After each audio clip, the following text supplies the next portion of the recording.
Have you ever looked at all the different databases out there and just felt completely lost? Yeah, you are definitely not alone. It's a jungle out there. So today, we're going to cut right through all that noise and draw you a clear map for navigating this whole complex world.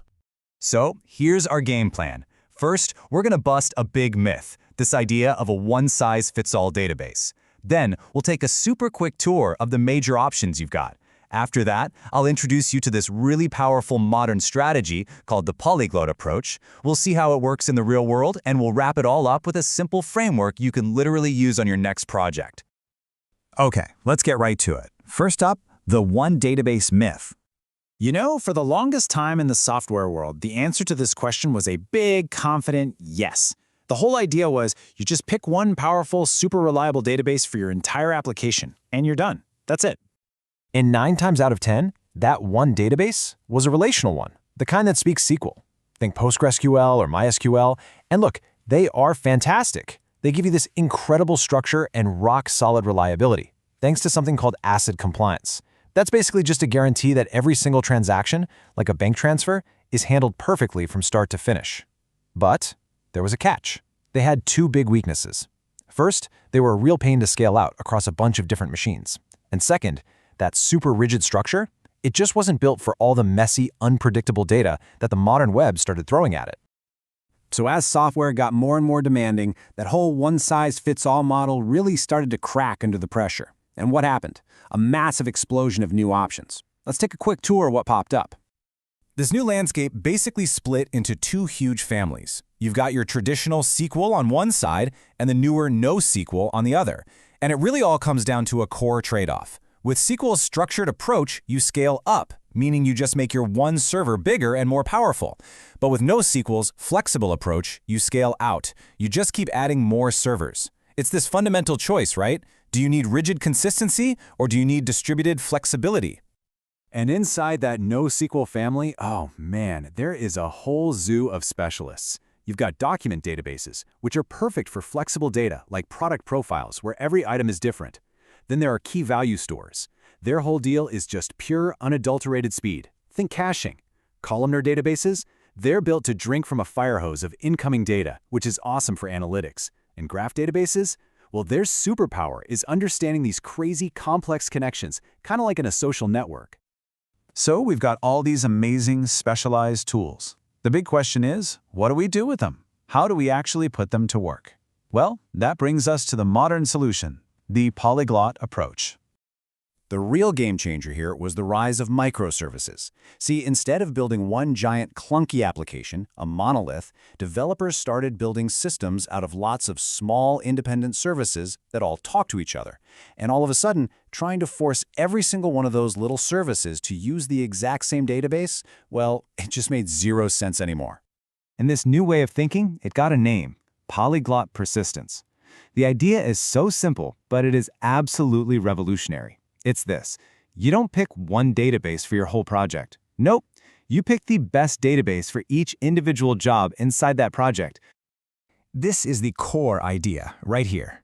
Your system becomes, well, multilingual. Instead of forcing your entire application to speak just one tech language, you let each part, each service, speak the language that it's best at. It's like having a full team of specialists instead of just one jack of all trades. Okay, so that's the theory. But how does this actually work in practice? Let's check out a couple of real-world examples. All right, let's pretend we're building an e-commerce site from scratch. We're going to need a product catalog, a shopping cart, a way to handle orders, and of course, a recommendation engine. Now, the old way would be to try and force one database to do all of that. But we're not going to do that. We're going to assemble a dream team. First up, the product catalog. A laptop has totally different specs than a t-shirt, right?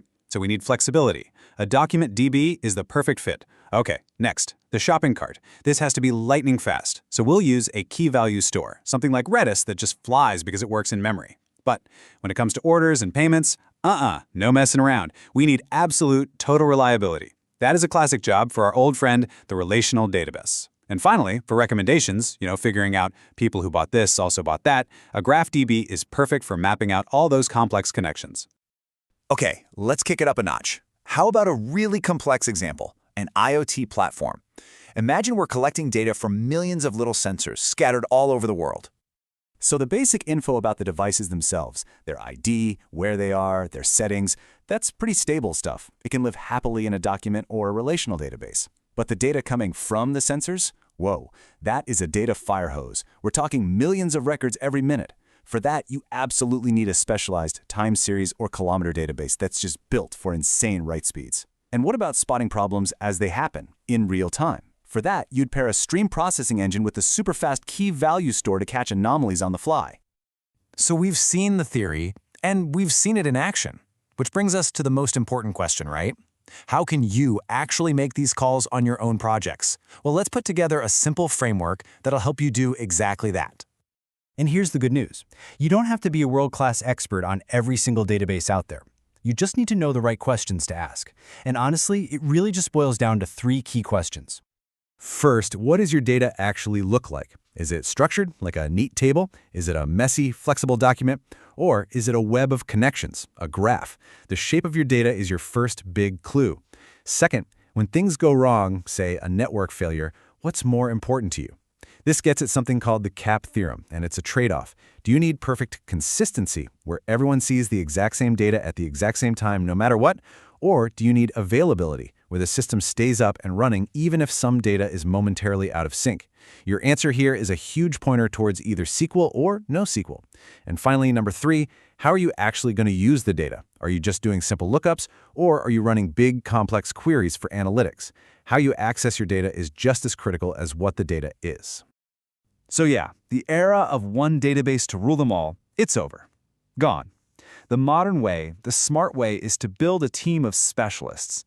The question isn't what's the best database anymore. The real question is what's the best combination of databases to solve my problem?